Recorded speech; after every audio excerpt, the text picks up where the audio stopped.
और चलिए अब खबरों में आगे बढ़ रहे हैं और भीलवाड़ा से बड़ी खबर का रुख कर रहे हैं, जहां पर करंट लगने से ठेकाकर्मी लाइनमैन की मौत हो गई। मौत के बाद ग्रामीणों में रोष है। हमीरगढ़ कस्बे की बिजली सप्लाई बंद करवा दी गई है। मुआवजे की मांग को लेकर के ग्रामीण धरने पर बैठे हैं। 11,000 केवी लाइन पर काम करते वक्त करंट लगा था और करंट लगने से हमीरगढ़ निवासी राजू गाडरी की मौत हो गई। पालिका अध्यक्ष समेत सैकड़ों ग्रामीण धरने पर बैठे हैं। हमीरगढ़ एसएचओ संजय गुर्जर मामले पर समझाइश भी कर रहे हैं।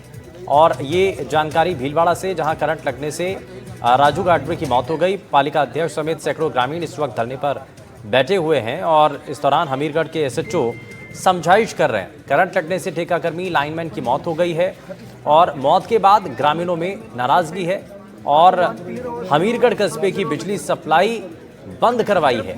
मुआवजे की मांग को लेकर के फिलहाल ग्रामीण बैठे हैं धरने पर। 11,000 केवी लाइन पर काम करते वक्त यह हादसा हुआ था, करंट लगा था और करंट लगने से राजू गाडरी की इस दौरान मौत हो गई। पालिका अध्यक्ष समेत सैकड़ों ग्रामीण इस वक्त धरने पर बैठे हुए।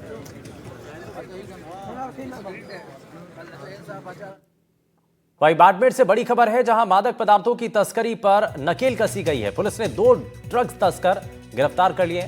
12 ग्राम एमडी ड्रग्स की बरामदगी की गई है और आरोपियों के पास से 2 सेट जो है वॉकी टॉकी के मिले हैं। आरोपी वॉकी टॉकी पर ड्रग्स का कारोबार करते थे और साथ ही बलदेव नगर इलाके में किराए के मकान में ये आरोपी रहते थे।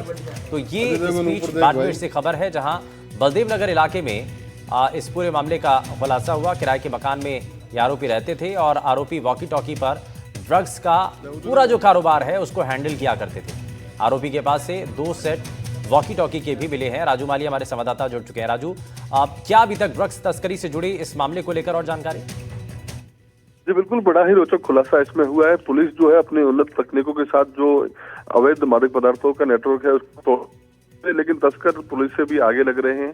ये लोग जो है बाड़मेर सिटी में अपना पूरा नेटवर्क जो है वॉकी टॉकी सारे चला रहे थे, लेकिन पुलिस को लंबे समय से इस तरह की सूचनाएं मिल रही थी, जिसके बाद आज बाड़मेर शहर के जो बलदेव नगर इलाका है वहां पर एक जो किराए का मकान लेकर कुछ लोग रह रहे थे, वहां पर दबिश दी गई।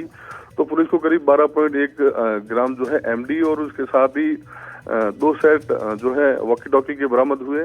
फिलहाल पुलिस जो है आरोपियों से पूछताछ कर रही है। आपको बता दें कि इस बरामद जो एमडी है इसकी अनुमानित कीमत बाजार में 40,000 रुपए के करीब बताई जा रही है और पुलिस इस पूरे मामले की जांच में जुटी हुई है। जी शुक्रिया राजू माली इस पर जानकारी देने के लिए। तो फिलहाल जो नशा तस्कर हैं उस पर बड़ी कार्रवाई यहाँ की गई है।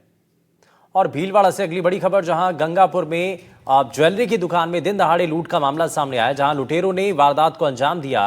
सब्जी मंडी रोड में भेरुनाथ सिल्वर ज्वेलर्स से जो सोने के आभूषण है वो लूट लिए गए। बाइक सवार 2 लुटेरों ने सोने की 4 बाली लूटी। गंगापुर पुलिस मौके पर पहुंची है। घटना दुकान में लगे सीसीटीवी कैमरे में कैद हो गई है और ये आप तस्वीरें देखिए। ये दुकान में लगे सीसीटीवी कैमरे की वो तस्वीरें जिसमें लूट की घटना सामने आई है। ज्वेलर्स की दुकान में दिन दहाड़े लूट का ये मामला सामने आया। पहले जो सामान है वो हाथ में ले लिया गया, अपने पास ले लिया और उसके बाद जो शख्स है, जो बाइक सवार लुटेरा आता है, वो लेकर के वहां से फरार हो जाता है। दुकानदार जो है काउंटर क्रॉस करके पकड़ने की कोशिश भी करता है, लेकिन तब तक वो फरार हो जाते हैं। वहीं जैसलमेर से बड़ी खबर है, जहां इंदिरा गांधी नहर में डूबे युवक का एक शव मिला है। 27 घंटे के बाद युवक की लाश मिली है। गोताखोरों ने कड़ी मशक्कत के बाद उसको बाहर निकाला और शव की तुलसाराम के रूप में शिनाख्त हुई है। मंगलवार दोपहर नहर में युवक गिरा था। पत्नी की मौत के बाद शख्स डिप्रेशन में चल रहा था और युवक ने नहर में कूद करके जीवन लीला खत्म कर ली, समाप्त कर ली। ये इस बीच जानकारी मिल रही है।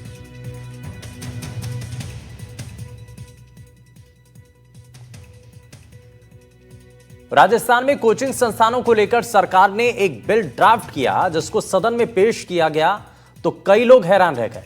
दरअसल इस बिल में कोचिंग सेंटर्स में बच्चों के एडमिशन को लेकर 16 साल की उम्र का ही कोई जिक्र नहीं था। हालांकि पहले के ड्राफ्ट में इसको शामिल किया गया था।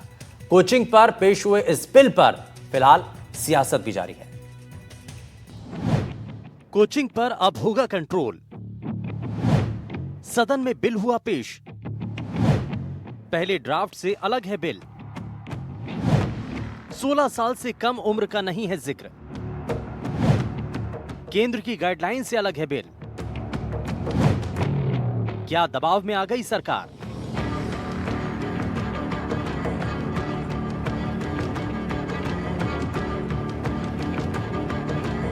राजस्थान में कोचिंग सेंटर्स की मनमानी को रोकने के लिए भजनलाल सरकार लंबे समय से इस पर लगाम लगाने के लिए ड्राफ्ट तैयार कर रही थी, लेकिन अब जब इस बिल को सदन में पेश किया गया तो सभी हैरान रह गए, क्योंकि सरकार के द्वारा पेश किए गए इस बिल में कोचिंग में दाखिला लेने के लिए उम्र सीमा जो तय की गई थी उसको हटा लिया गया।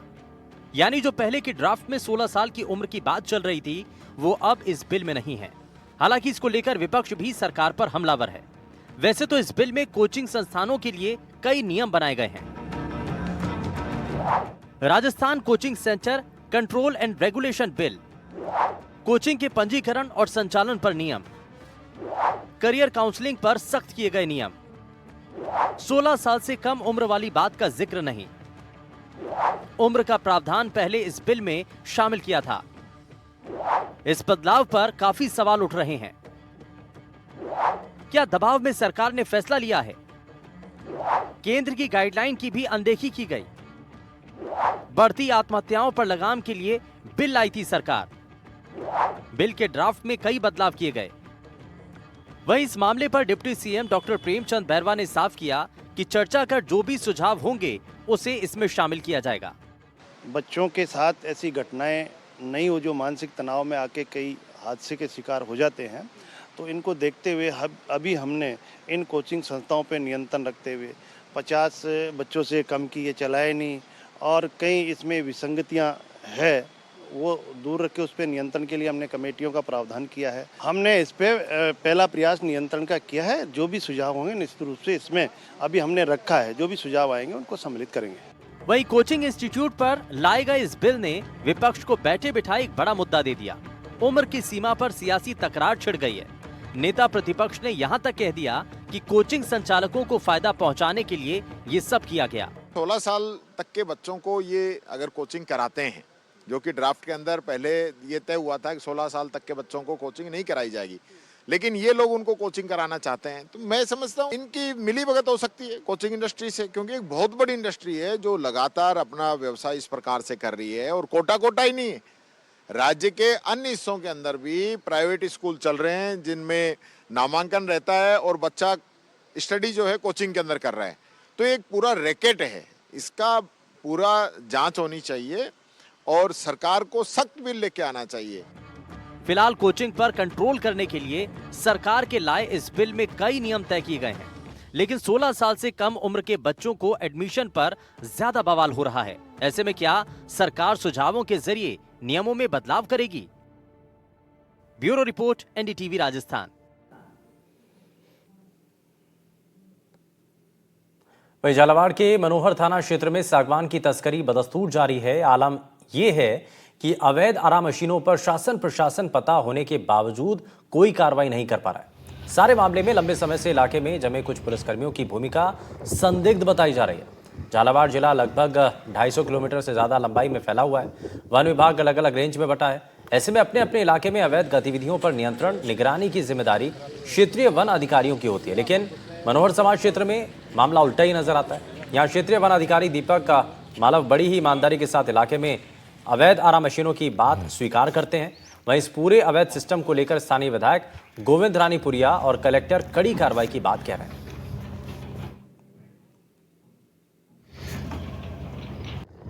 इस संदर्भ में जो रिपोर्ट्स मिली उस पे पुलिस ने एक दो जगह कार्रवाई करके कुछ सीजर भी किया था, सागवान की लकड़ी का भी। अभी एक पिछले दिनों मीटिंग हुई थी, उस मीटिंग में ये तय किया गया था कि ज़िले में जो आरा मशीनें हैं, जो वैध आरा मशीनें हैं, इनकी एक सूची फॉरेस्ट डिपार्टमेंट प्रशासन को उपलब्ध कराएगा और साथ ही जो अवैध आरा मशीनें जो ज़िले में संचालित हो रही है उनकी सूची भी प्रशासन को फॉरेस्ट विभाग से आनी अपेक्षित है। जैसे ही ये सूची हमें प्राप्त होती है तो उसमें जो भी अवैध आरा मशीनें हैं इनको बंद कराई जाएगी और इनके खिलाफ कठोर कानूनी कार्रवाई की जाएगी। और जहाँ कहीं इनके अवैध स्टोरेज वगैरह जो मिलते हैं तो वन विभाग और पुलिस और हमारी प्रशासन की संयुक्त टीमें इस चीज़ पर नज़र रखेगी और कहीं भी अगर इस तरह का अवैध भंडारण पाया जाएगा तो उस पर कठोर कार्रवाई की जाएगी। मुखबिरों से भी सूचना मिली है इसके संबंध में। सागवान का जो कारोबार है मोस्टली एमपी साइड से जो लकड़ी कट के आती है और इससे पहले भी चेकिंग हुई है। उसमें जो लीगल ऑक्शन होता है और उसी का जो माल है वही देखा गया था ज़्यादातर आरा मशीनों पे। और जहाँ इलीगल आरा मशीन है जिनके पास लाइसेंस नहीं है, एक्सपायर हुए हैं, इन पे रेगुलर एक्शन हुई है। इस वित्तीय वर्ष में कुल 9 आरा मशीनों पे एक्शन की जा चुकी है वन विभाग द्वारा। राजस्थान में जंगल में कहीं भी सागवान नहीं, ये सारी एमपी से आती है और एमपी के तस्कर ही ये यहाँ पहुँचाते हैं। हम कार्रवाई करवाएंगे, जो भी अवैध कार्य है उनके ऊपर निश्चित रूप से कार्रवाई। विधानसभा में मुद्दा उठाता ही हूँ, मैं हमेशा उठाता हूँ। अवैध कार्रवाई हो या अवैध खनन हो, अवैध कार्य जितने भी उन पर सब पे मुद्दा उठाता हूँ। और कोटा से बड़ी खबर है, जहां मंडाना क्षेत्र में भीषण आग लग गई है। जंगल में लगी भीषण आग, 4 दमकल की गाड़ियां मौके पर मौजूद हैं और उसकी मदद से आग पर काबू पाने का प्रयास किया जा रहा है। तो इस बीच बड़ी खबर है, जहां मंडाना क्षेत्र में आग लगी है और जंगल में ये भीषण आग लगी है। तस्वीर आपके सामने है, जंगल में भीषण आग लग गई है। कारण क्या रहे हैं, कैसे आग लगी है, हालांकि अभी साफ नहीं हो पाया, लेकिन फिलहाल मंडाना का ये क्षेत्र बताया जा रहा है जहां पर ये भीषण आग लग गई है। ये पूरा जंगल का इलाका है जहां पर आग बढ़ती चली गई। वहीं 4 दमकल विभाग की गाड़ियां मौके पर पहुंची हैं और उनकी मदद से इस आग पर काबू पाने का प्रयास किया जा रहा है। और ये एनडीटीवी पर आप तस्वीरें देख पा रहे हैं, जहां पर जंगल में भीषण आग लगी है। मंडाना क्षेत्र में भीषण आग लगने का ये मामला सामने आया है और आग जो है वो इस क्षेत्र के अंदर तेजी से बढ़ती चली जा रही है। और जंगल का ये पूरा क्षेत्र है, पूरा इलाका है, मंडाना का ये इलाका है, क्योंकि आसपास जंगल का पूरा जो आसपास का एरिया है उसमें ही आग लगती है और धीरे धीरे बढ़ती चली जाती है। फिलहाल दमकल विभाग की टीम को भी इसके बारे में जानकारी दी गई है। टीम भी मौके पर पहुंची है और लगातार इस आग पर काबू पाने का प्रयास किया जा रहा है। कम से कम इस आग को रोका जा सके, आगे ना बढ़ने दिया जाए, क्योंकि ये आग बहुत बड़े क्षेत्र में अब फैल चुकी है और इस पर काबू पाने के लिए हर संभव कोशिश इस वक्त की जा रही है। हमारे संवाददाता शाकिर अली जुड़ गए हैं। शाकिर, अभी क्या जानकारी है, अब जो आग लगी है जंगलों में, इस पर काबू पाने के लिए दमकल विभाग की टीम तो मौके पर पहुंची है, कितनी सफलता भी मिली है? देखिए, जो दमकलें हैं, 4 दमकलों की मदद से जो है प्रयास किया जा रहा है आग पर काबू पाने का। और ये जंगल का इलाका है, मंडाना मेन कोटा झालावाड़ रोड पर मंडाना जो है वहां से 3 किलोमीटर अंदर का ये इलाका है और वहां पर ये आग लगी है। तो लगातार जो फायर की गाड़ियां हैं वो पास से ही जो है पानी वापस भर करके मौके पर पहुंच रही है। अभी कुछ देर पहले ही हमने बात की चीफ फायर ऑफिसर राकेश व्यास से। उनका कहना है कि प्रयास किया जा रहा है, कोशिश ये की जा रही है कि आग आगे फैला ना। इसको लेकर के जो है आग पर कुछ हद तक काबू भी पा लिया गया है और लगातार क्योंकि पानी की बौछार की जा रही है और गाड़ियां अब क्योंकि बड़ी गाड़ियां वहां तक नहीं पहुंच पा रही है दमकल की, इसलिए छोटी गाड़ियों को जो है भिजवाया जा रहा है और 4 गाड़ियां लगातार जो है आग बुझाने में जुटी हुई है। फायर कर्मी पूरी मुस्तैदी के साथ जुटे हुए हैं। उम्मीद ये जताई जा रही है कि कुछ समय बाद जो है आग पर काबू पा लिया जाएगा, क्योंकि पूरा का पूरा इलाका खाली है और जंगल का इलाका है। और क्योंकि अब गर्मी का दौर शुरू हो गया है तो झाड़ियां जो सूखी है उन आग उसको चपेट में लेते हुए आग आगे बढ़ती चली जा रही थी और इसने भीषण रूप धारण कर लिया था। लेकिन लगातार क्योंकि पिछले 1-1.5 घंटे से लगातार कोशिश की जा रही है आग पर काबू पाने की और कुछ हद तक आग पर काबू भी पा लिया गया है। अच्छा शाकिर, ये आग किस कारण से लगी, कैसे लगी आग? देखिए, ये जो इलाका है ये पूरा जंगल का इलाका है और यहाँ पर सूखी झाड़ियां हैं, तो जाहिर तौर पर किसी ने कोई सिगरेट वगैरह पी हो या इस तरह से कुछ फेंका हो, उसके बाद में आग धीरे धीरे बढ़ती चली गई और शाम होते होते जब आग ने भीषण रूप ले लिया तो मेन रोड से ही जो है आग नजर आने लगी। उसके बाद ग्रामीणों ने जो है सूचना दी। उसके बाद कोटा से जो है श्रीनाथपुरम से और जो अन्य अग्निशमन केंद्र है वहां से दमकलें भेजी गई और 4 दमकलें जो है वो लगातार वहीं पास में से ही जो है पानी भर करके वापस मौके पर पहुंच रही है और आग बुझाने का प्रयास किया जा रहा है। शाकिर, एक चीज और बताइए थोड़ा सा कि ये जो आग लगी है कितने बड़े हिस्से को अपने चपेट में ले चुकी है अब तक? ये देखिए, ये बड़ा हिस्सा है क्योंकि तस्वीरों में भी साफ तौर पर नजर आ रहा है कि लंबा चौड़ा इलाका ये है और कोशिश ये की जा रही है कि आग का पहला सिरा और अंतिम सिरा दोनों सिरों को जो है कंट्रोल किया जाए, दोनों सिरों से जो है आग को बुझाने का प्रयास किया जाए।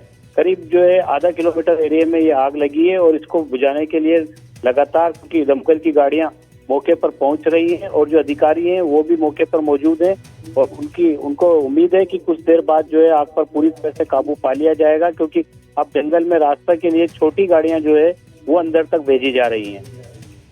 ठीक है, बहुत शुक्रिया शाकिर इस पर जानकारी देने के लिए। तो जंगलों में आग लगने का ये मामला सामने आया जिस पर काबू पाने के लिए हर संभव प्रयास किए जा रहे हैं। वहीं राजसमंद जिले के आमेट में बुधवार को रंग पंचमी का पर्व धूमधाम से मनाया गया। श्री जयसिंह धाम श्याम मंदिर में सुबह से ही श्रद्धालुओं का आना जाना शुरू हो गया। आरती के बाद ठाकुर जी के बाल स्वरूप को चांदी की पालकी में विराजमान कर भव्य शोभा यात्रा निकाली गई। शोभा यात्रा में बैंड बाजे के साथ ऊंट घोड़े भी शामिल रहे। यात्रा शनि महाराज मंदिर, बाहर का अखाड़ा, सदर बाजार, सब्जी मंडी और लक्ष्मी बाजार होते हुए मंदिर वापस पहुंची और इस मार्ग में श्रद्धालुओं ने ठाकुर जी पर अबीर गुलाल अर्पित किया। भक्त नाचते गाते हुए नजर आए और रास्ते में जगह जगह पुष्प वर्षा भी उन पर की है। होली के अगले दिन 15 दिन तक ठाकुर जी की नगरी में फाग खेले जाते हैं और आज रंग पंचमी थी, तो रंग पंचमी में दिन ठाकुर जी के केसर गुलाल उसके साथ रंग के साथ ठाकुर जी के मंदिर में रंग पंचमी मनाई गई। और कोई चांदी की पिचकारी लाया, कोई चांदी के बेड़े, चांदी के घड़े, सब ठाकुर जी की यहाँ पे बहुत अच्छा प्रोग्राम होता है।